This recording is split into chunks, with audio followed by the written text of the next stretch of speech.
Hey, and welcome to another episode of DisneyDust. We are here to talk about the much anticipated Hercules, the electrifying new musical. Now, a thing to note was that this originally started at the Delacorte Theater in Central Park in New York when tickets were available only via lottery. I went all the way there, I got it, I saw the first iteration of it.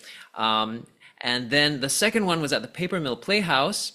There was also a German version of it, which both I missed. And then this is the third one on the West End currently. It might still go to Broadway. So it's been constantly improving. So that's what's missing from this review. I don't have the second one as much, although I do know some details.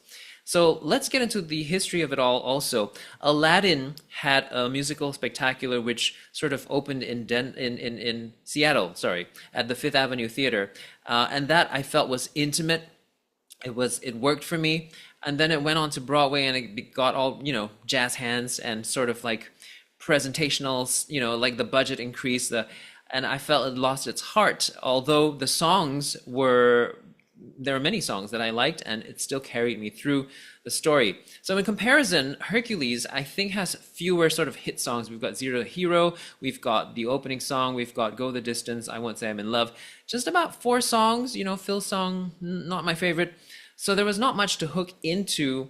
And so part of that was what I felt was already sort of missing from this whole musical. And I do have to say this musical is also shorter. It is under an hour long for the first act and about 40 minutes for the second act. So overall, it feels shorter in general, not really a complete musical. Now, the other thing that I felt was sort of lacking was, I guess it could have been because of where I was seated as well. I was seated in the top seats, and so when I looked down, I just saw like a couple of set pieces. Aside from the costume, I didn't see like the grandeur, I think, of a full musical, although looking at the YouTube videos from the front in the stall seats, you do see that multimedia backdrop, and it creates such a difference to putting the character in the environment and for you also as the audience feeling the environment.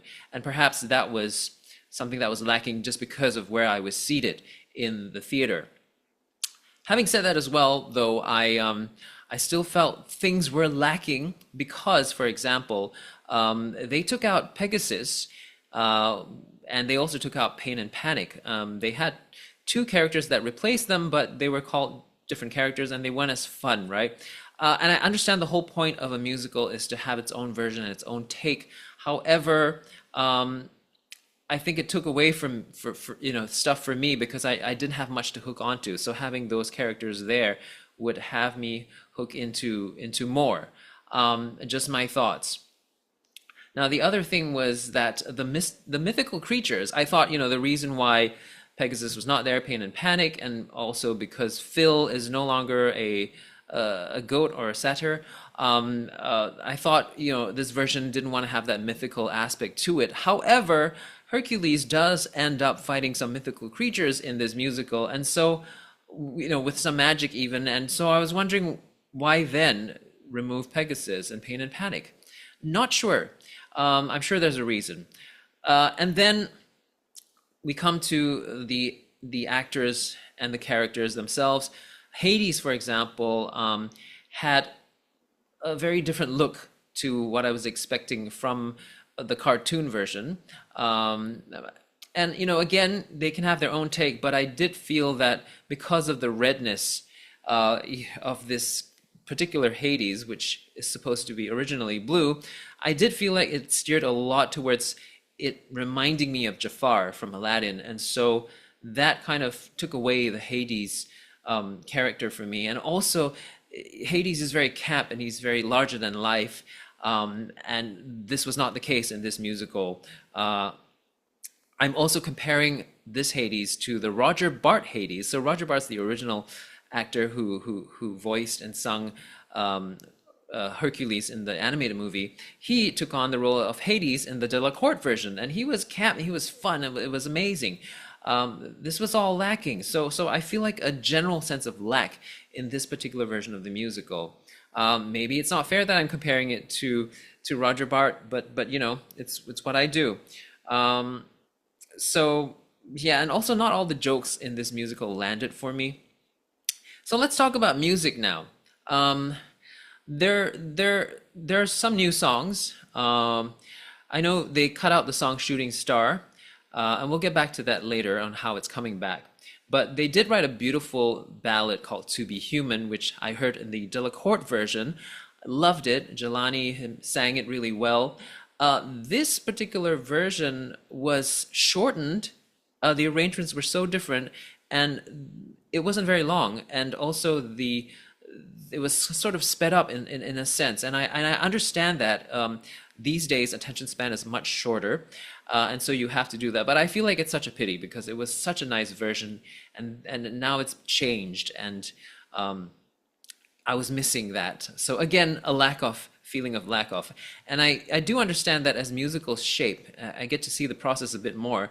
Things change, things are taken out, and sometimes it becomes too jigsaw puzzly where that original, intention for the through flow and the passion from the original passion from the writers sort of like comes this way, and then now it's sort of like disjointed because of all the cuts and everything. So I felt like part of that was all the sort of fixing of this musical that leads to it feeling a little bit less of a musical. So those are my thoughts on that. And in terms of also music, I felt that Megara should have had another solo song besides "I Won't Say I'm in Love." Yeah, she's a character. She's an important enough character to get one more solo song at least. Not sure why. Also, maybe because they're trying to keep it short.